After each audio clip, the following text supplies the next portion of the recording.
Então, gente, continuando no nosso slide anterior, dentro das funções também, o treinamento da equipe de enfermagem médica, enquanto a mobilização nos leitos, os cuidados com a intubação orotraqueal. Tá? Esses cuidados e treinamentos, igual o treinamento da posição prona, posicionamento ideal do tubo, posicionamento funcional no leito, que a gente chama de posicionamento funcional, é quando eu coloco o paciente em posicionamento que simule uma marcha, por exemplo, no leito. A gente é um posicionamento funcional.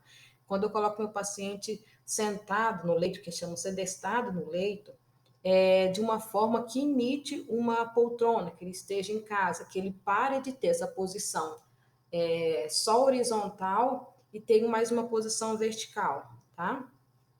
Importância da físio no ambulatório e UTI, COVID. Todos os itens da UTI, mais decisão em equipe sobre quando entubar, reabilitar, né? Reabilitação cardiopulmonar para os pacientes sem indicação para a intubação traqueal e reabilitação pós-Covid. Uma coisa bem legal que eu queria pontuar, que assim, a gente tem também um ambulatório pós-Covid, esses pacientes que têm alta da UTI, muitos, a maioria, eu vou te colocar aqui, 80% dos pacientes voltam para ao ambulatório pós-Covid para ficar no mínimo 15 dias fazendo fisioterapia na reabilitação pós-Covid. Eles ainda saem com uma leve hipoxemia, então a gente vai reabilitando isso com o tempo.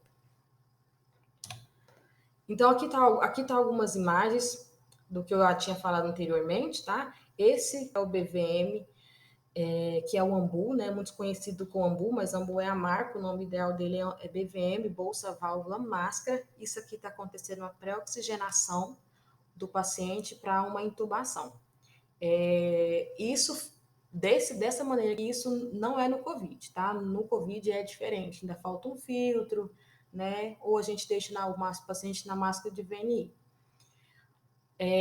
O paciente aqui na máscara de VNI, que eu queria mostrar para vocês, é uma máscara igual a essa, tem outras interfaces que tem uma oronasal, uma pronga nasal também, que a gente usa para fazer VNI. Então, essa escolha dessas interfaces é do fisioterapeuta. Ausculta pulmonar individualizada, ausculta antes da VNI, durante a VNI e pós esse tratamento. Tudo a gente precisa realizar. A RCP, né, na ventilação mecânica. Então, assim, o fisioterapeuta está lá também atuando nesse momento, é muito importante, tanto realizando, né, a manobra de RCP, tanto na ventilação mecânica. Eu estava lendo um artigo, acho que foi essa semana, falando da importância de manter o paciente na ventilação mecânica durante a RCP, porque a gente diminui os aerosóis, né, a contaminação do ambiente e libera uma mão de obra, né, mais um profissional para massagem cardíaca. E é de suma importância o fisioterapeuta saber massagem cardíaca, porque ela precisa ser eficaz. Se eu não tenho uma massagem cardíaca eficaz, eu não tenho uma ventilação eficaz. Então, é um trabalhando com o outro. E o fisioterapeuta precisa saber. Graças a Deus a gente sabe. Aspiração de sistema fechado, saber utilizar esse sistema fechado de aspiração. No Covid está usando muito para diminuir a contaminação do ambiente e o profissional precisa saber. Então, além de saber aspirar, nós treinamos a nossa equipe para a utilização do mesmo durante uma emergência, por exemplo, uma madrugada que o paciente acumule secreção no tubo, ele precisa ser aspirado. A gente treina a equipe de enfermagem médica para poder usar. O uso da TGI. O que é a TGI? A TGI é um fluxo a mais no tubo para poder lavar CO2, acúmulo de CO2, que esses pacientes com Covid, infelizmente, vêm com CO2 muito alto, uma acidose respiratória muito alta, e é utilizado a TGI para poder corrigir essa acidose respiratória. Por isso que temos que saber a interpretação da gasometria, a posição prona, né, durante a ventilação mecânica, posicionamento para evitar que venha machucar o paciente, lesão de cervical. orientar a equipe, porque é uma mão de obra muito grande, nós precisamos no mínimo de 5 pessoas para poder pronar um paciente, e depende do tamanho do paciente. Se o paciente é muito alto e obeso, então a gente precisa dobrar essa mão de obra para poder não estubar o paciente na hora da posição prona, não lesar e manter toda a monitorização do paciente, tá? Admissão de coxins para evitar lesão, toda da fisioterapia, com a orientação da físio, juntamente com a equipe médica, tá? Monitorização e ajustes dos valores mecânicos, do ventilador mecânico. A fisioterapia precisa entender o que está acontecendo com o meu paciente só de olhar no ventilador mecânico, tá? Interpretação de espirometria, que é chamada esses balãozinhos, esses gráficos, assim se chama espirometria. A gente precisa interpretar, porque ele nos diz como o nosso paciente está. E essa monitorização e valores de ajuste, pessoal, é feita no mínimo 2 vezes a cada período. Por quê? A cada 2, 3 horas, meu paciente muda a mecânica, principalmente no COVID. No COVID, o paciente é muito instável, ele é muito imprevisível, então nós temos que ter essa monitorização, interpretação e correção. Através do exame de gasometria, nós precisamos corrigir esses valores aqui, eles são todos corrigidos, tá? Durante, no mínimo, por período de 6 horas, a gente corrige ali no mínimo umas 3 vezes. E se meu paciente está estável, eu preciso ajustar o meu paciente, ajustar a ventilação mecânica ao meu paciente. Tá? Treinamento em equipe. Esse treinamento aqui foi feito na unidade de pronto atendimento no início, antes da pandemia, no início da pandemia mesmo, quando toda a pandemia, a equipe de fisioterapia começou os treinamentos dos EPIs. A gente reuniu turma lá e começamos a treinar, né? Porque o profissional precisa saber se proteger, proteger o outro, proteger o ambiente, né? Para que nós podemos continuar o nosso trabalho. Testagem dos equipamentos, aqui da posição prona. Isso aqui é até a colega físio que está na posição prona que a gente treinou aqui, né? Antes, esse aqui é o treinamento da posição prona com o uso da ventilação não invasiva, que é a VNI. A gente testando os equipamentos, testando a ventilação, sentindo o fluxo respiratório para poder colocar no nosso paciente. A humanização dentro da UTI. Isso aqui é uma imagem muito legal, porque é um casal, esses dois aqui. Então, assim, a humanização, ela melhora muito o nosso tratamento. Se o paciente ele se sente bem, ele se sente acolhido dentro da unidade de terapia intensiva, ele melhora, ele tem força para melhorar. Principalmente na COVID. Se o paciente ele é ansioso, se o paciente ele se sente desprotegido e abandonado, ele piora muito, né? E isso aqui foi um casal, um momento, a gente chama de momento, momento, assim, CUT, né? Colocamos o esposo junto com a esposa, né, um tempo para eles se sentirem acolhidos. E graças a Deus eles estão bem, estão no pós-Covid já, estão evoluindo muito bem, já está quase tendo alta da fisioterapia. Tem um vídeo aqui, eu quero mostrar para vocês, vou mostrar para vocês como que é aqui, gente. Só um pouquinho, tá?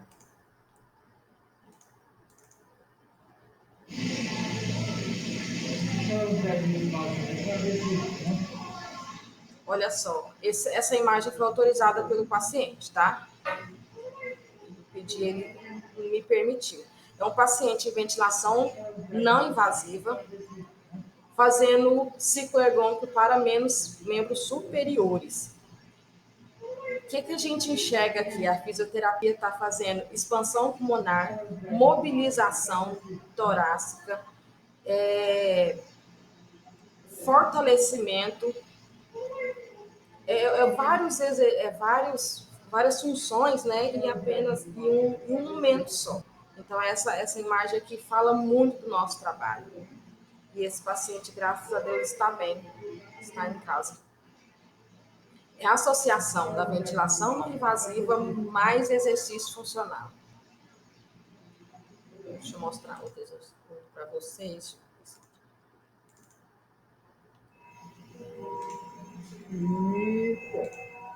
Olha só. Esse paciente aqui não está na ventilação não invasiva, ele já está no catéter nasal, usando oxigênio no nariz.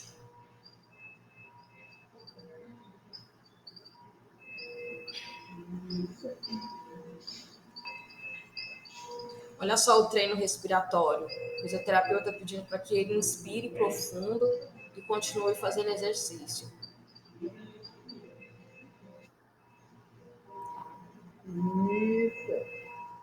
Esse é um dos... Eu não tenho mais os outros vídeos, mas são os nossos trabalhos.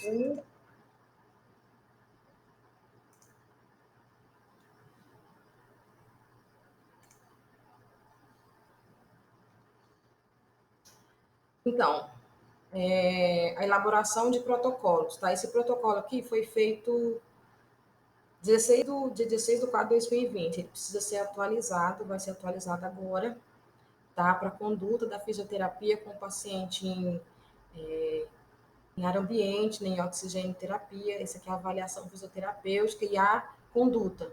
Isso aqui é um norte. Não quer dizer que a gente fica ligado a esse protocolo. O que acontece? Para que a equipe saiba qual é os nossos medidas para cada paciente. Mas lembrando que não é sempre isso aqui, é individualizado. Cada paciente vai apresentar uma necessidade.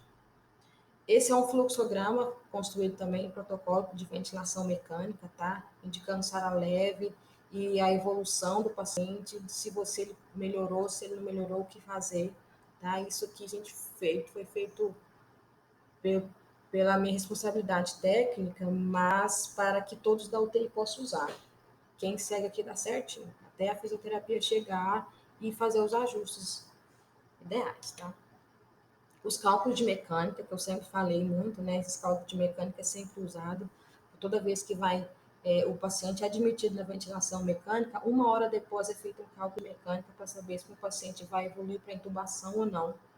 O meu paciente é colocado na intubação orotraqueal, está na ventilação mecânica invasiva já, é feito a avaliação funcional do paciente, é titulando a PIP ideal para o paciente, aquilo que eu já tinha falado, e todos esses cálculos aqui é feito diariamente. Alguns aqui é feito no início da admissão do paciente, né, para saber o volume corrente ideal dele, e os outros é feito diariamente, para saber a oferta de oxigênio ideal que a gente vai entregar para o nosso paciente. O cálculo de mecânica com referência na gasometria, a identificação de uma acidose respiratória, de uma hipocapnia, de uma hipoxemia, e o que eu vou ajustar no ventilador é de responsabilidade do fisioterapeuta. A alteração respiratória a gente corrige na ventilação mecânica. A alteração metabólica, quem corrige é o médico.